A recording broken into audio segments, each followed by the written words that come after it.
Hello guys, good morning. How are you? I hope all of you are very good. I am also very good.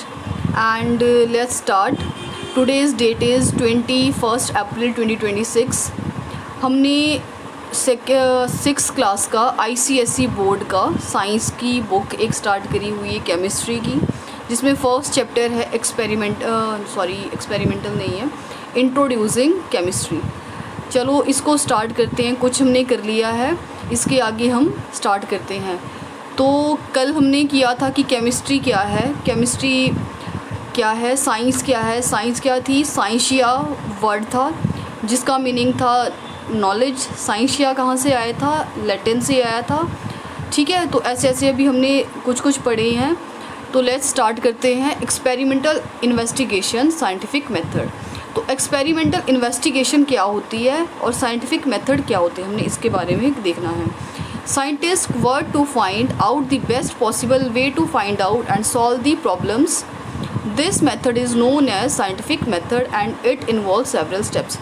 Scientist क्या करते हैं? वो अपना काम करते हैं और उसमें बेस्ट एफर्ट डालते हैं अपने, जो भी उसमें बेस्ट निकलेगा और उसका सॉल्यूशन बिल्कुल ईजी वे में निकलेगा, वही क्या है? साइंटिफिक मेथड है। ठीक है, और इसमें सेवरल स्टेप्स होते हैं और सारे के सारे कंपल्सरी होते हैं। उस स्टेप्स को देख लेते हैं कि क्या क्या है। फर्स्ट है आइडेंटिफाई द प्रॉब्लम। सबसे पहले तो हमें आइडेंटिफाई करना पड़ेगा कोई भी चीज़, कोई भी एक्सपेरिमेंट हम कर रहे हैं कि उसमें प्रॉब्लम क्या है, किस लिए हम ये कर रहे हैं। कोई भी एक्सपेरिमेंट कर रहे हैं तो उसमें क्या प्रॉब्लम है जिसके कारण हमें ये स्टेप उठाने पड़ रही हैं। सेकेंड है गैदरिंग ऑल नोन इन्फॉर्मेशन।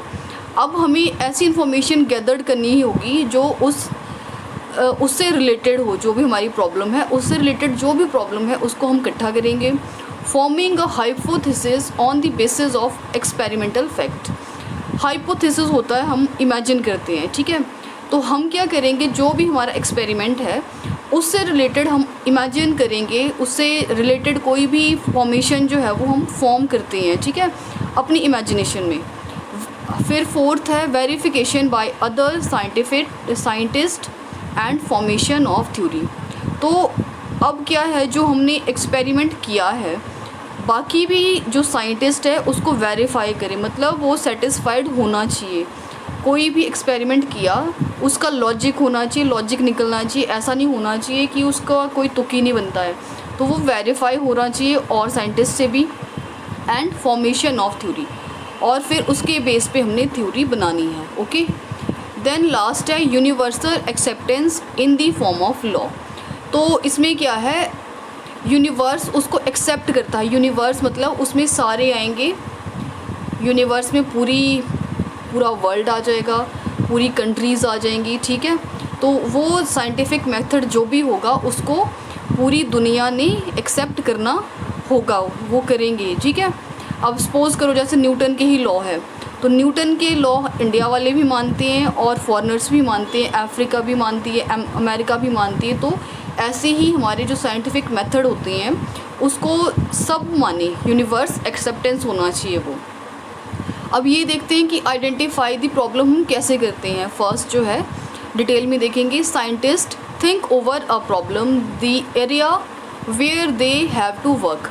सबसे पहले साइंटिस्ट क्या करते हैं, उस प्रॉब्लम को थिंक करते हैं, बहुत ज़्यादा सोचते हैं उसके बारे में, और जो उसका एरिया है where they have to work, और ये सोचते हैं कि अगर मैं इस प्रॉब्लम को आइडेंटिफाई कर लूँ तो ये कहाँ काम करेगा। ठीक है, गैदरिंग सेकंड है gathering all the known information. अब हमने देखा कि गैदर करनी होगी, उससे रिलेटेड कोई भी इन्फॉर्मेशन है। Scientist then find out all the information which is provided to them through books, internet etcetera. तो जो साइंटिस्ट होते हैं वो क्या करते हैं, कोई भी प्रॉब्लम उनको मिल गई उससे रिलेटेड वो कोई बुक उठा लेंगे, उसमें वो सॉल्यूशन ढूंढना शुरू करेंगे कि इसमें क्या है। ठीक है, इन्फॉर्मेशन ढूंढेंगे कि क्या है इससे related.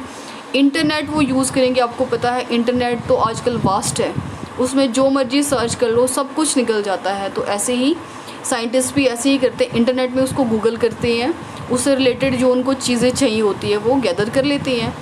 Then they mix it with their own knowledge.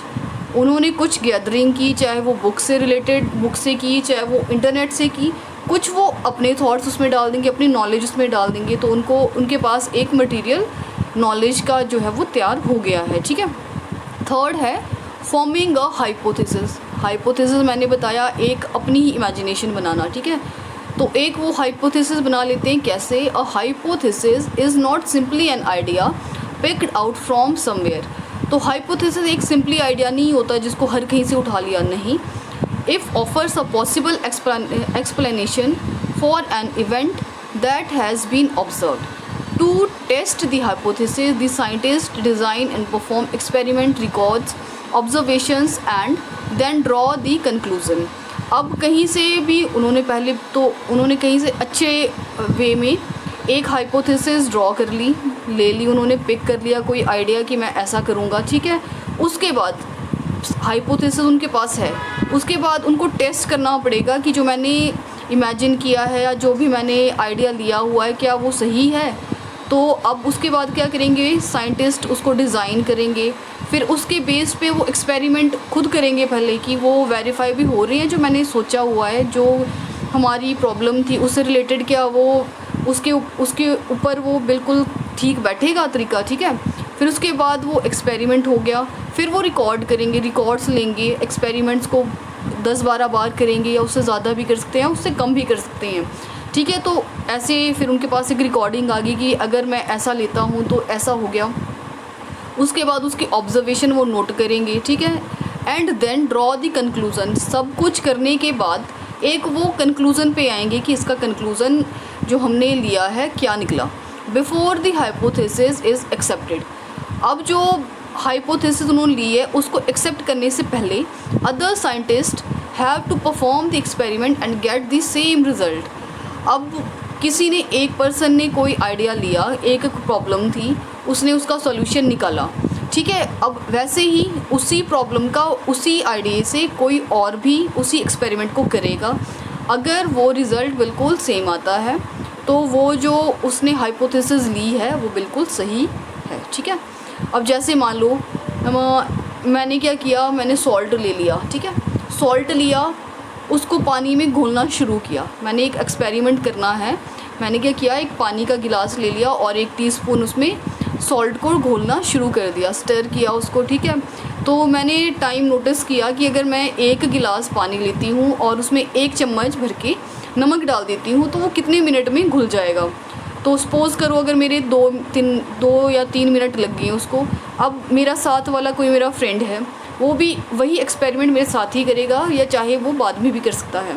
तो उसने भी टाइम नोटिस करना है कि ये एक्सपेरिमेंट, वही गिलास, वही स्पून और उसने घोलना शुरू किया, तो वो देखेगा कि क्या मेरा रिज़ल्ट भी सेम आ रहा है। तो ऐसे ही एक्सपेरिमेंट्स की जाते हैं, ठीक है। ये मैंने आपको एग्जाम्पल बताया कि ऐसे होती हैं। फिर है फोर्थ है फॉर्मेशन ऑफ थ्योरी। अब थ्योरी को हम कैसे फॉर्म करेंगे, when the hypothesis is widely accepted by scientist and result obtain are similar, the hypothesis is converted to theory. अच्छा, अब जो हमने आइडिया लिया था, अब हमने इसके बेस पे क्या कर लिया, ऑब्जर्वेशन कर ली, एक्सपेरिमेंट कर लिया, उसका सेम रिज़ल्ट आ गया और साइंटिस्ट ने भी किया उनका और हमारा सेम रिज़ल्ट आ गया, ठीक है। अब उस बेस पे जो हमने वो आइडिया लिया है उस बेस को हम अब क्या करेंगे, थ्योरी में कन्वर्ट करना शुरू करेंगे। थ्योरी मतलब रिटन, कि मैंने ऐसे किया, वैसे किया, वो लिया, वे लिया, ठीक है। तो उसका थ्योरी बन गई। उसके बाद है फॉर्मेशन ऑफ लॉ। अभी तक ये सिर्फ थ्योरी बनी है, अब लॉ कैसे बनता है। When theory is universally accepted and the result are found to be correct at all instants of time, it is converted to law, ठीक है। अब क्या है, थ्योरी बना ली, वो तो मैंने और मेरे फ्रेंड ने या 2-4 लोगों ने बनाया, फॉर्मेशन ऑफ थ्योरी, ठीक है। उसके बाद हमने वो इंटरनेट पे डाल दी, कहीं भी डाल दी या कहीं चले गए हमने लोगों को बताया कि मैंने ऐसी थ्योरी बनाई है। तो लोगों ने, अगर पूरे यूनिवर्स ने उस थ्योरी को एक्सेप्ट कर लिया तो वो जो थ्योरी थी वो एक लॉ बन जाएगा। जैसे फॉर एग्ज़ाम्पल आपको बताऊं मैं कि कैसे लॉ बनता है। जैसे ए, मान लो A+B, सपोज़ करो कि 2 नंबर्स हमने लिए, 1 + 2 लिया, अगर उनको ऐड करके मेरा 3 आ रहा है औरों का भी 3 आ रहा है और आप लोगों का भी 3 ही आ रहा है। 1+2 हमें पता है 1+2 3 ही होता है। तो ऐसे ही पूरी दुनिया वाले भी क्या करते हैं, 1+2 को 3 ही करते हैं। तो ये क्या है, लॉ है। ठीक है, किसी ने ये पहले किया होगा एक्सपेरिमेंट, फिर उसने आगे यूनिवर्स में ये डाला। तो ऐसे ही लॉ बनते हैं, जो सबके एक्सेप्टेड होगा वो लॉ बन जाएगा। अब देखो ये चार्ट दिया हुआ है, आपने ऐसे ही लर्न करना है इसको। ठीक है, तो जो अभी हमने देखा कि साइंटिफिक मेथड क्या है, और आपने ये जो दिया है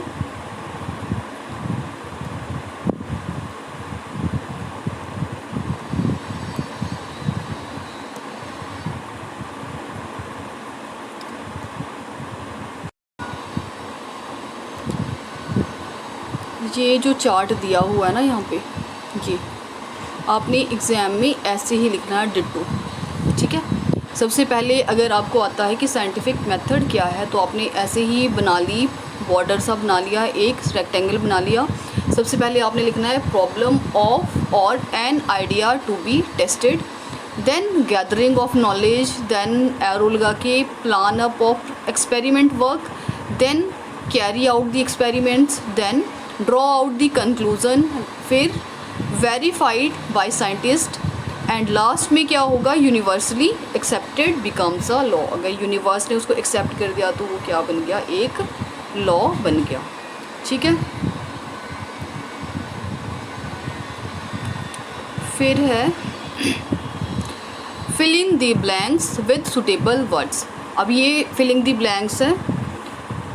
the word science is derived from Latin word scientia which means, अगर आपने मेरी वीडियोस को बहुत ध्यान से सुना होगा, आपने रटा नहीं होगा, तो आपको बिल्कुल एकदम से इसका आंसर आ जाएगा। तो इसका आंसर हमने क्या लिखा था, हमने पढ़ा था नॉलेज। इसका आंसर क्या है, नॉलेज। इसका आंसर हो गया knowledge. Then the alchemist tried many ways to change substance into. तो जो पहले के एल्केमिस्ट थे, हमने कल पढ़ा था, जो एल्केमिस्ट जो न्यूटन थे वो भी कौन थे, एल्केमिस्ट ही थे। एल्केमिस्ट क्या करते थे, मैनी वेज में चेंज करते थे सब्सटेंस को। किस में करते थे चेंज, तो अगर कल आपने मेरी वीडियोस को ध्यान से सुना होगा तो आपको इसमें क्रामिंग की ज़रूरत बिल्कुल भी नहीं पड़ेगी। कल हमने पढ़ा था कि एल्केमिस्ट कौन थे और उनका काम क्या था। तो एल्केमिस्ट जो थे वो एक्सपेरिमेंट करते रहते थे, है ना, एक्सपेरिमेंट करते थे। और उनका एक्सपेरिमेंट भी क्या होता था कि उनका जो स्टोन होता था, उनका फिलोसफर्स के जो स्टोन्स होते थे उसको वो कन्वर्ट कर देते थे गोल्ड में। हमने देखा था ना पीछे कि एक बताया था मैंने कि उन्होंने बेस लिया हुआ था गोल्ड का, है ना, और उसमें वो अपनी कलाकारियाँ सी कुछ आर्ट सा बना रहे थे। एक पिक्चर दिखाई थी मैंने कल आपको एंड में। ठीक है, तो वही था। तो इसका आंसर क्या होगा, the alchemist tried many ways to change substances into gold. तो वो गोल्ड को चेंज करते थे, ठीक है, गोल्ड में चेंज करते थे बाय यूजिंग फिलोसफर स्टोन। तो इसका आंसर है गोल्ड। ऊपर वाले का था नॉलेज।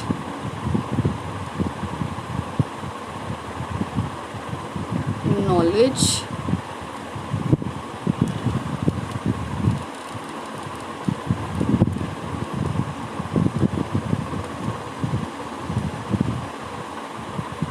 ऊपर वाले का नॉलेज। फिर थर्ड है the forerunners of present day chemist are.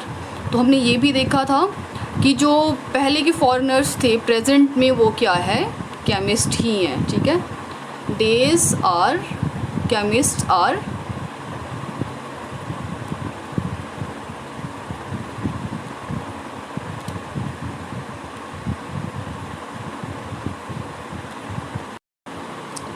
तो वो कौन थे, अल्केमिस्ट ही थे वो भी, जो पहले के फॉरेनर्स थे। ठीक है, वो थे अल्केमिस्ट्स। फिर फोर्थ है dash studies the chemical make up and behaviour in living things. जो केमिकल से बनी हुई चीज़ें और लिविंग थिंग्स के बिहेवियर को स्टडी करती है उसको हम कहते हैं बायो केमिस्ट्री। कल हमने देखा था ना, बायो केमिस्ट्री। फिर है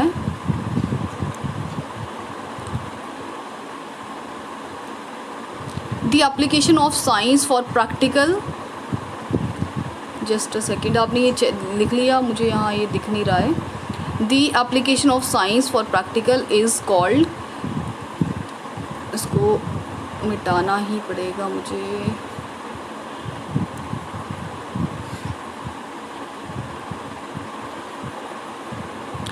the application of science for practical purpose.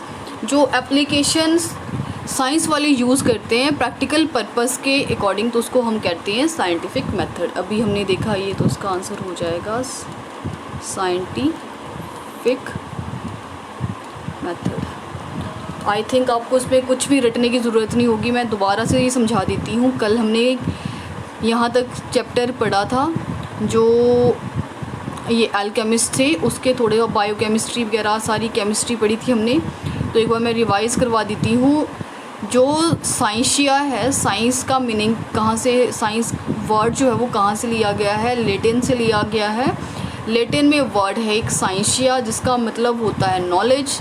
The alchemist कौन थे? एल्केमिस्ट वो एक्सपेरिमेंट करते थे। उनका एक्सपेरिमेंट था कि वो स्टोन लेते थे, फिलोसफर्स के स्टोन्स लेते थे और उनको गोल्ड में वो कन्वर्ट कर देते थे।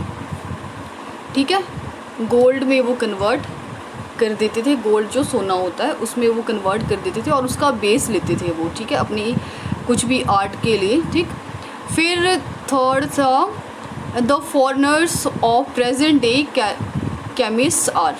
जो फॉरेनर्स थे प्रेजेंट डे में वो एल्केमिस्ट होते हैं। Dash studies the chemical makeup and behaviour in living things. तो डैश कौन स्टडी करते हैं केमिकल से चीज़ों को, बनी चीज़ों को, और लिविंग थिंग्स के बिहेवियर को, वो होती है बायोकेमिस्ट्री स्टडी करती है। The application of science for practical purpose is called. ठीक है, जब मैं क्वेश्चन पूछूं तो अपने क्वेश्चन को बताने से पहले, मतलब जब मैं क्वेश्चन बोल रही हूँ मेरे आंसर बताने से पहले ही आपने अपने मन में, अपने घर में ज़ोर से आंसर को बोल देना, ताकि आपके पेरेंट्स को भी पता चले कि नहीं आपको समझ आ रहा है। अगर आप ऐसे करोगे तो आपको साइंस बहुत इजी लगेगी, कोई मुश्किल नहीं होगा। जैसे ही आपके एग्ज़ाम होंगे या टेस्ट होते हैं तो आपको रिवाइज़ करने की ज़रूरत होगी, आई थिंक वो भी ना पड़े। अगर आप मेरे साथ जुड़े रहोगे तो आपको शायद रिवाइज़ करने की भी ज़रूरत पर करनी तो पड़ेगी ही, है ना। रिवाइज़ करोगे तो आपका ईज़िली टेस्ट एग्ज़ाम जो है वो ईज़िली निकल जाएंगे।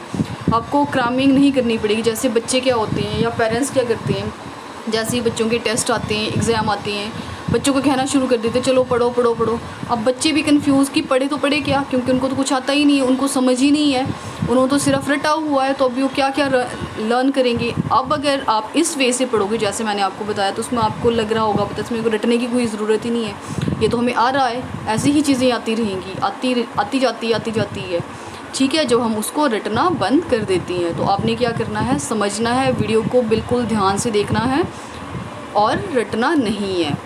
ये कंप्लीट हमारे लास्ट का था साइंटिफिक मेथड। फिर है मैचिंग का दिया हुआ है, match the following sciences with the area with which it works. तो बायोलॉजी क्या है, बायोलॉजी हमने कल पढ़ी थी। बायोलॉजी में क्या थे, जो लिविंग थिंग्स हैं, लिविंग थिंग्स से रिलेटेड जो स्टडी होती है, तो उसमें लाइफ साइंस जो है वो क्या है, लाइफ साइंस जो है वो बायोलॉजी है। अब जस्ट अ सेकेंड, ये मुझे थोड़ा सा जूम आउट करना पड़ेगा तभी मुझे ये पूरा दिखेगा, अदरवाइज़ मुझे ये दिखेगा ही नहीं। मुझे थोड़ा सा ऐसे करना पड़ेगा ये, ताकि ये मुझे दिख जाए। ठीक है, ये तो उसमें ये जो टच पेन है वो चलता नहीं है, इसको हम यहाँ कर लेते हैं। चलो अब मैचिंग कर लेते हैं। बायोलॉजी क्या है, हमारी लाइफ साइंस है। ठीक है, यहाँ पे मैंने 1 लिख दिया। केमिस्ट्री क्या है, केमिस्ट्री हमारा केमिकल से रिलेटेड है, तो इसमें आ जाएगा chemical makes up in living things, नहीं ये भी नहीं है। प्रैक्टिकल साइंसेस, ठीक है, प्रैक्टिकल साइंसेस अभी हमने देखा था, एक्सपेरिमेंट्स जो है वो क्या है, प्रैक्टिकल साइंसेस। तो 2 आ गया यहाँ पे, ये यहाँ पे मेरा पेन चल नहीं रहा है तो आपने यहाँ पे 2 लिख लेना है। फिर जो है जेनेटिक्स क्या है, जेनेटिक्स होते हैं स्टडी ऑफ जीन्स। जो हमारे ह्यूमंस में जो जीन्स होते हैं या किसी, ठीक है, तो उसके बारे में स्टडी करने को क्या कहते हैं, जीन्स, जेनेटिक्स कहते हैं। तो जो फोर्थ है ये हो गया हमारा थर्ड, जेनेटिक्स। आपने सही से इसको मैच कर लेना और लर्न रखना है, याद रखना है, इसको रटना नहीं है, ओके। जीन से जेनेटिक, और फिर आया बायोकेमिस्ट्री। बायोकेमिस्ट्री अभी हमने देखा लिविंग थिंग्स से रिलेटेड जो है, ठीक है। तो इसका आ गया ये chemical make in living things, यहाँ पे आ गया हमारा, ये है फोर्थ। एंड लास्ट है टेक्नोलॉजी। क्या है हमारी टेक्नोलॉजी? है हमारी साइंस ऑफ एलिमेंट्स। ये शायद गलत तो नहीं कर दिया हमने कुछ, जस्ट अ सेकेंड चेक कर लेते हैं। ये देखो हमने स्टार्टिंग में देखा था जो हमारी साइंस ऑफ एलिमेंट्स है वो केमिस्ट्री है, इसलिए याद रखना है, ठीक है। Science of chemistry, science of elements है हमारी केमिस्ट्री, जिसमें हम एलिमेंट से रिलेटेड, मैंने स्टार्टिंग में आपको बताया था ना, ये हमारा देखो गलत हो गया था। तो साइंस से रिलेटेड, एलिमेंट से रिलेटेड जो हम पढ़ते हैं, जैसे मैंने आपको बताया था हीलियम, हाइड्रोजन, लिथियम या कोई एलिमेंट्स है उसके बारे में हम पढ़ते हैं, तो वो कहाँ पढ़ते हैं हम? केमिस्ट्री में देखते हैं, ठीक है। और जो हमारा लास्ट रहता है टेक्नोलॉजी। टेक्नोलॉजी क्या है? हमारी प्रैक्टिकल साइंसेस है, ठीक है। ये हमारा प्रैक्टिकल के बेस पे होती है टेक्नोलॉजी, ठीक। अब इसको जूम कर लेते हैं। अब देखो इसमें give one word for the following, ये बताना है। अच्छा, तो ये भी हमने अभी पढ़ा, देखो कि जो method adopted for experimental investigation होता है उसको हम कहते हैं scientific method, scientific method. Then next, facts after being usually accepted becomes. आप लोग बताओ, जो यूनिवर्स एक्सेप्ट करती है जिन फैक्ट्स को, वो क्या बन जाता है? वो एक लॉ बन जाता है, अगर वो एक्सेप्ट किया पूरी दुनिया ने। फिर है forerunners of present day chemist, were कौन थे फॉरेनर्स? अभी हमने देखा वो थे एल्केमिस्ट, एल्केमिस्ट से। And hypothesis is based on, अभी हमने पढ़ा कि जो हमारी इमेजिनेशन होती है वो किस पे वर्क करती है? वो करती है आइडिया पे या फिर एक्सपेरिमेंट पे, तो उसका हो जाएगा hypothesis is based on experiment work, ठीक है,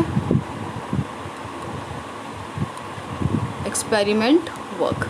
then science dealing with living organism, ये हमने कल देखा था कि जो साइंस लिविंग ऑर्गेनिज्म कौन होते हैं? लिविंग में ह्यूमंस से रिलेटेड जो भी ऑर्गेनिज्म होंगे, छोटी छोटी चीज़ें या छोटे कीड़े मकोड़े हो गया, ह्यूमंस हो गए, ठीक है, इससे रिलेटेड जो साइंस डील करती है उसको हम कहते हैं ऑर्गेनिक केमिस्ट्री, ऑर्गेनिक केमिस्ट्री, ठीक है। ये देख लेना, इसमें राइटिंग थोड़ी मेरी समझ नहीं आती है, तो और इससे ये वाला डिजिटल पेन, इससे थोड़ी राइटिंग बनती नहीं, इसकी जो टिप होती है वो थोड़ी ऐसी होती है, ये देखो, तो उसमें राइटिंग बनाना बड़ा मुश्किल होता है। ये चल जाए बस इतना ही बहुत होता है। देन नेक्स्ट देखते हैं, शायद आपको ये समझ आ गया होगा, इसमें रटने वाली कोई बात नहीं है। चलो मैं पूछती हूँ, आपने जोर जोर से चिल्ला के घर में बोलना है कि इसका आंसर क्या हुआ, ठीक है। मैंने आंसर मिटा दिए हैं, चलो बताओ। Method adopted for experimental investigation, yes true, scientific method.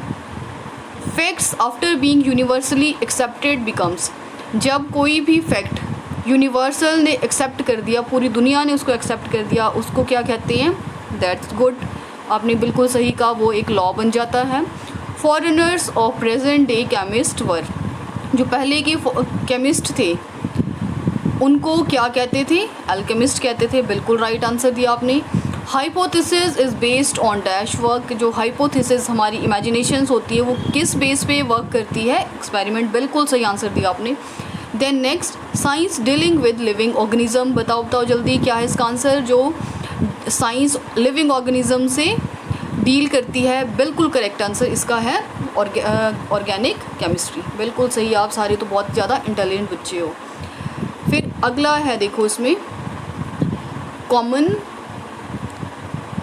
Common laboratory apparatus. Laboratory आपको पता है लैब होती है, एपरेटस होते हैं जैसे हमारे किचन का सोच लो, किचन में हमारे एपरेटस हो गए, चम्मच हो गया और चिमटा हो गया, बर्तन हो गए, ये हमारे किचन के एपरेटस है। वैसे ही लैबोरेटरी में भी ऐसे ही चिमटे होते हैं, बॉटल्स होती हैं, है ना। उसको हम किस किस नेम से जानते हैं। टोंग होता है उसको, जैसे हम यहाँ पे चिमटा कहते हैं, तो केमिस्ट्री में की लैंग्वेज में हम वहाँ पे जो हमारा चिमटा होता है उसको हम टोंग कहते हैं। ऐसे ही देखते हैं बीकर, हमारे बहुत सारे क्या क्या एपरेटस होते हैं। एपरेटस समझ आ गया। एपरेटस हो गया कोई भी, जैसे हमारे किचन में हमारी यूज़ होने वाली चीज़ें हैं जिससे हम अपने काम में यूज़ करते हैं, जो हमारी हेल्प करते हैं, वैसे ही लैबोरेटरी में भी एपरेटस उनको कहते हैं, ठीक है। You will perform various experiments in the chemistry library. आप अभी तो आपने कोई भी एक्सपेरिमेंट नहीं किया होगा, लेकिन आपने आगे जाके एक्सपेरिमेंट करने हैं केमिस्ट्री लैब में। To do these experiments smoothly and efficiently you must learn to handle properly different types of laboratory apparatus. तो अगर आपने एक्सपेरिमेंट करने हैं तो उसके लिए हमें एपरेटस का पता होना चाहिए। अब आपको अगर मान लो बीकर है, आपको उसका नेम ही पता नहीं है, तो आप क्या बोलोगे अपने फ्रेंड को कि मुझे ये दे, उसको पता ही नहीं चलेगा कि क्या देना है, ठीक है। तो आपको एपरेटस का पता चलना चाहिए कि क्या है। तो आपने बिल्कुल सही से ये देखना है, जो मैं आपको पिक्चर दिखाऊंगी, और आपने उसका नेम सुनना है और आपने ज़ोर ज़ोर से चिल्ला के बोलना है कि ये क्या चीज़ें हैं, ठीक है। फिर ये है, सबसे पहले आ गया, आप पानी पीते हो अपने घर में गिलास में, हमारे घर में हम इसको कहते हैं गिलास, और जब हम केमिस्ट्री लैब में जाते हैं तो यही गिलास बन जाता है हमारा बीकर, ठीक है। बीकर कैसे होता है? It is a cylindrical vessel with a flat bottom and a pouring tip. अब देखो, ये एक सिलेंडर आकार का है, सिलेंडर हमारा ऐसे, ठीक है, ये सिलेंडर आकार का है, और इसके टॉप पे एक ऐसे टिप बनी होती है, एंड पोरिंग टिप जैसे आपने जग देखी होगी, जग देखा होगा, केटल देखा होगा, उसमें पानी को डालने के लिए एक आगे से थोड़ा सा स्पेस बना होता है, मुड़ा सा होता है, ठीक है। तो ऐसे ही बीकर में भी आपको यहाँ पे ये दिख रही होगी, बीकर में यही है। The beaker is use for mixing, storing and heating substance. अब इसका यूज़ क्या होता है बीकर का? बीकर को हम मिक्स करने के लिए, जैसे हम मान लो मैंने चाय पीनी है, दूध पीना है, ठीक है, तो मैं क्या करती हूँ, 2 गिलास ले लेती हूँ। मेरा दूध बहुत गर्म है तो मैं उसको ठंडा करने के लिए, ठीक है, मिक्सअप करने के लिए हम ले लेते हैं, या चीनी मिक्स करनी हो, है ना, मिक्स से वैसे याद रखना है आपको कि बीकर का वर्क क्या है, मिक्सिंग के लिए, लेकिन वो लैब में हमारे केमिकल मिक्स होते हैं इसमें, वहाँ पे हमारी चाय दूध नहीं चलेंगे, ओके। फिर है स्टोरिंग के लिए, अगर मान लो कोई हमारा केमिकल बच गया है तो हम उसमें स्टोर उसको करके रख सकते हैं। देन हीटिंग सब्सटेंसेस के लिए, अगर मान लो हमने अपने सब्सटेंस को, कोई हमने केमिकल लिया, उसको मिक्स किया, तो उसको अगर हमने हीट करना है, उसको गर्म करना है, तो हमारे लैब में ट्राइपॉड स्टैंड होता है, उसके नीचे से हम बर्नर को ऑन कर देते हैं, उसमें जैसे हमारा गैस होता है वैसे ही वहाँ पे होता है। जैसे ये मेरा बर्नर हो गया, ये मान लो बर्नर है, इसके ऊपर एक ऐसे ट्राइपॉड स्टैंड कहते हैं उसको, जैसे हमारा गैस होता है वैसे ही टाइप का यहाँ पे ये ट्राइपॉड स्टैंड होता है, उसके ऊपर हम इस बीकर को रख सकते हैं, जैसे हमारा बिल्कुल गैस होता है वैसे ही। तो इस बीकर को हम उस गैस के ऊपर भी रख सकते हैं जो हमारे लैब में अवेलेबल होती है, तो उसको ट्राइपॉड स्टैंड कहते हैं, ठीक है। फ़िलहाल आपने अभी क्या हमने यूज़ किया है, बीकर आया है, तो बीकर को याद कर लेना। बीकर हमारा ग्लास की शेप का जो होगा उसको हम बीकर कहते हैं, ठीक है। नेक्स्ट देखते हैं, ये अभी काफ़ी चीज़ें हैं इसमें, तो मैं इसको आपको नेक्स्ट वीडियो में बताती हूँ, वीडियो बहुत लंबी हो जाएगी।